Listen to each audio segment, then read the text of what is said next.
श्री गणेशाय नमः। श्रीमद्भागवत पुराण अथ द्वितीयोध्याय भगवत कथा और भगवत भक्ति का महात्म्य। श्री व्यास जी कहते हैं, शौनक आदि ब्रह्मवादी ऋषियों के ये प्रश्न सुनकर रोमहर्षण के पुत्र उग्रश्रवा को बड़ा ही आनंद हुआ। उन्होंने ऋषियों के इस मंगलमय प्रश्न का अभिनंदन करके कहना आरंभ किया।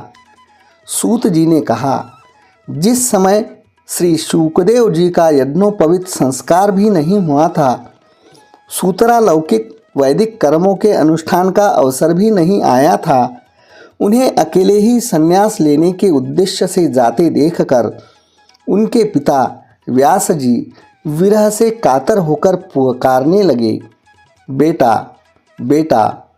उस समय तन्मय होने के कारण श्री शुकदेव जी की ओर से वृक्ष ने उत्तर दिया था। ऐसे सबके हृदय में विराजमान श्री शुकदेव मुनि को मैं नमस्कार करता हूँ। यह श्रीमद् भागवत अत्यंत गोपनीय रहस्यात्मक पुराण है।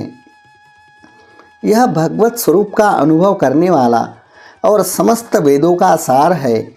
संसार में फंसे हुए जो लोग इस घोर अज्ञानांधकार से पार जाना चाहते हैं, उनके लिए आध्यात्मिक तत्वों को प्रकाशित कराने वाला यह एक अद्वितीय दीपक है। वास्तव में उन्हीं पर करुणा करके बड़े बड़े मुनियों के आचार्य श्री शुकदेव जी ने इसका वर्णन किया है। मैं उनकी शरण ग्रहण करता हूँ। मनुष्यों में सर्वश्रेष्ठ भगवान के अवतार नर नारायण ऋषियों को, सरस्वती देवी को और श्री व्यास देव जी को नमस्कार करके तब संसार और अंतःकरण के समस्त विकारों पर विजय प्राप्त कराने वाले इस श्रीमद्भागवत महापुराण का पाठ करना चाहिए। ऋषियों, आपने संपूर्ण विश्व के कल्याण के लिए यह बहुत सुंदर प्रश्न किया है, क्योंकि यह प्रश्न श्री कृष्ण के संबंध में है और इससे भलीभांति आत्मशुद्धि हो जाती है। मनुष्यों के लिए सर्वश्रेष्ठ धर्म वही है जिसने भगवान श्री कृष्ण में भक्ति हो। भक्ति भी ऐसी जिसमें किसी प्रकार की कामना न हो और जो नित्य निरंतर बनी रहे। ऐसी भक्ति से हृदय आनंद स्वरूप परमात्मा की उपलब्धि करके कृत्य हो जाता है। भगवान श्री कृष्ण में भक्ति होते ही अनन्य प्रेम से उनमें चित्त जोड़ते ही निष्काम ज्ञान और वैराग्य का आविर्भाव हो जाता है। धर्म का ठीक ठाक अनुष्ठान करने पर भी यदि मनुष्य के हृदय में भगवान की लीला कथाओं के प्रति अनुराग का उदय न हो तो वह निरा श्रम ही श्रम है। धर्म का फल है मोक्ष। उसकी सार्थकता अर्थ प्राप्ति में नहीं है। अर्थ केवल धर्म के लिए है। भोग विलास उसका फल नहीं माना गया है। भोग विलास का फल इंद्रियों को तृप्त करना नहीं है।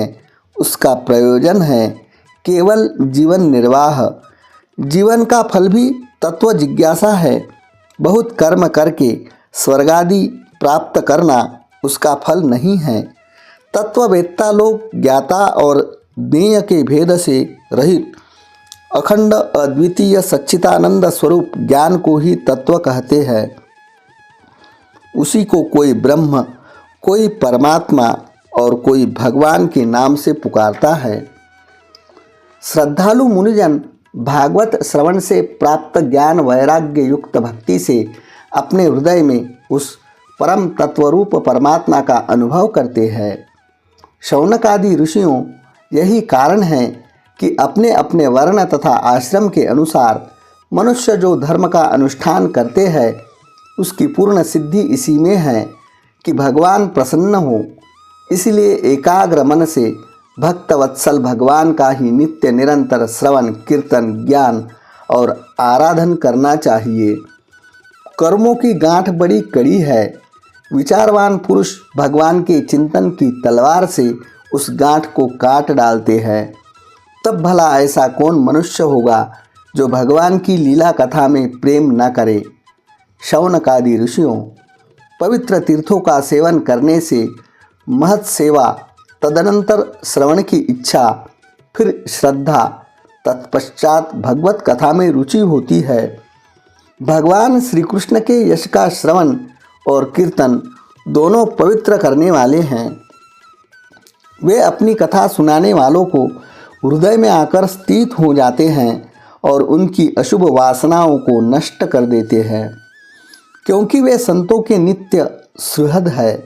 जब श्रीमद् भागवत अथवा भगवत भक्तों के निरंतर सेवन से अशुभ वासनाएं नष्ट हो जाती हैं, तब पवित्र कीर्ति भगवान श्री कृष्ण के प्रति स्थायी प्रेम की प्राप्ति होती है।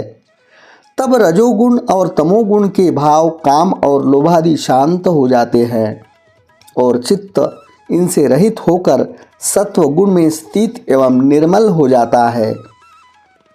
इस प्रकार भगवान की प्रेममयी भक्ति से जब संसार की समस्त आसक्तियां मिट जाती है, हृदय आनंद से भर जाता है, तब भगवान के तत्व का अनुभव अपने आप हो जाता है। हृदय में आत्मस्वरूप भगवान का साक्षात्कार होते ही हृदय की ग्रंथि टूट जाती है, सारे संदेह मिट जाते हैं और कर्म बंधन क्षीण हो जाता है।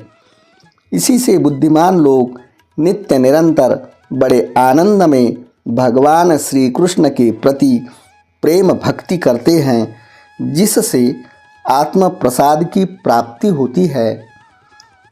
प्रकृति के 3 गुण हैं, सत्व, रज और तम। इनको स्वीकार करके इस संसार की स्थिति, उत्पत्ति और प्रलय के लिए एक अद्वितीय परमात्मा ही विष्णु, ब्रह्मा और रुद्र, ये 3 नाम ग्रहण करते हैं। फिर भी मनुष्यों का परम कल्याण तो सत्वगुण स्वीकार करने वाले श्री हरि से ही होता है। जैसे पृथ्वी के विकार लकड़ी की अपेक्षा धुआं श्रेष्ठ है और उससे भी श्रेष्ठ है अग्नि, क्योंकि वेदोक्त यज्ञ यागादि के द्वारा अग्नि सद्गति देने वाला है, वैसे ही तमोगुण से रजोगुण श्रेष्ठ है और रजोगुण से भी सत्वगुण श्रेष्ठ है, क्योंकि वह भगवान का दर्शन कराने वाला है। प्राचीन युग में महात्मा लोग अपने कल्याण के लिए विशुद्ध सत्वमय भगवान विष्णु की ही आराधना किया करते थे। अब भी जो लोग उनका अनुसरण करते हैं, वे उन्हीं के समान कल्याण भाजन होते हैं। जो लोग इस संसार सागर से पार जाना चाहते हैं, वे यद्यपि किसी की निंदा तो नहीं करते, पर किसी में दोष ही देखते हैं, फिर भी घोर रूप वाले तमोगुणी, रजोगुणी, भैरवादी भूतपतियों की उपासना न करके सत्वगुणी विष्णु भगवान और उनके अंश कला स्वरूपों का ही भजन करते हैं।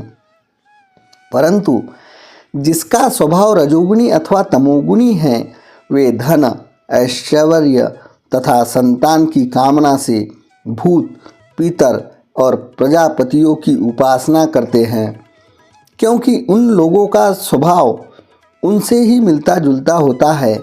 वेदों का तात्पर्य श्री कृष्ण में ही है, यज्ञों के उद्देश्य ही श्री कृष्ण है, योग श्री कृष्ण के लिए ही किए जाते हैं और समस्त कर्मों की परिसमाप्ति भी श्री कृष्ण में ही है। ज्ञान रूप से ब्रह्म स्वरूप श्री कृष्ण की प्राप्ति होती है। तपस्या श्री कृष्ण की प्रसन्नता के लिए ही की जाती है। श्री कृष्ण के लिए ही धर्मों का अनुष्ठान होता है और सब गतियाँ श्री कृष्ण में ही समा जाती हैं। यद्यपि भगवान श्री कृष्ण प्रकृति और उनके गुणों से अतीत है, फिर भी अपनी गुणमयी माया से जो प्रपंच की दृष्टि से हैं और तत्व की दृष्टि से नहीं हैं, उन्होंने ही सर्ग के आदि में इस संसार की रचना की थी। ये सत्व, रज और तम तीनों गुण उसी माया के विलास है। उनके भीतर रहकर भगवान इनसे युक्त सरीके मालूम पड़ते हैं। वास्तव तो वे परिपूर्ण विज्ञानानंदघन हैं। अग्नि तो वस्तुतः एक ही है, परंतु जब वह अनेक प्रकार की लकड़ियों में प्रकट होती है, तब अनेक सी मालूम पड़ती है, वैसे ही सबके आत्मरूप भगवान तो एक ही हैं, परंतु प्राणियों की अनेकता से अनेक जैसे जान पड़ते हैं।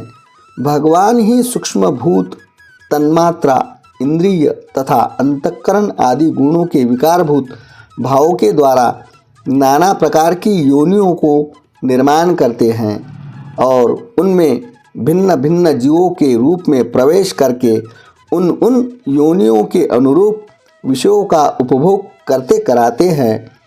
वे ही संपूर्ण लोकों की रचना करते हैं और देवता, पशु, पक्षी, मनुष्य आदि योनियों में लीलावतार ग्रहण करके सत्व गुण के द्वारा जीवों का पालन पोषण करते हैं